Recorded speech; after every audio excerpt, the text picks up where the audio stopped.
Whatever you are faced with today, whatever the devil has done in your life over the last 20 years, God will do something about it this morning in this church.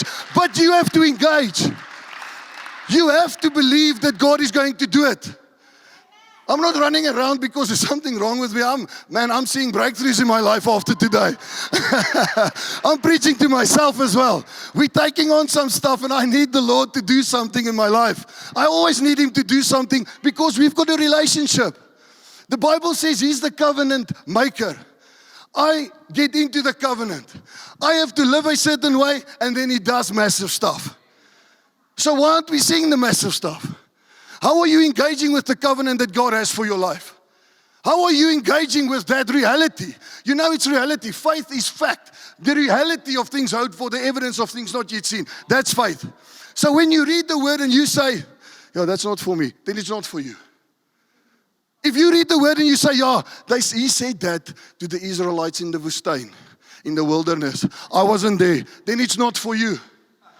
However you believe, let it be according to your faith. But I made up my mind, me and my wife made up our minds that we're going to go after everything. I don't care how many times I mess it up. I'm really not focused on my mess ups. I am focused on Him because the more I focus on Him, the more He deals with the mess ups. The more He says to me, do that differently. You messed up there. Go say sorry. Fix that, fix that, fix that. And it's okay. Don't get tired. That's why He gave you the Holy Spirit. Not just to speak to other people, for you to get to where He wants to take you. That's why we have the power. So what are you faced with today that He can't deal with? Let's be honest.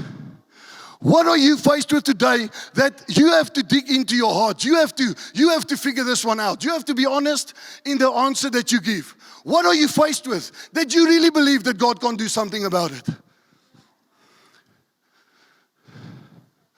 Think about that. Because there's stuff.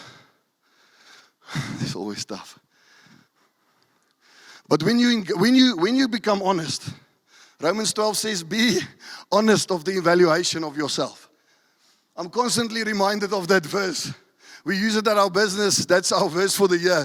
And I'm like more reminded, I think, than anybody that works with me about this verse. Because I need to be honest about the evaluation of myself. Where are you, Marcel? What are you doing wrong? What are you missing? Why aren't you seeing this result? I made up my mind that the Bible is true. The Word of God is 100% truth. Not 99.99%, then it's a lie. Can I just say that again? The Word of God is 100% truth.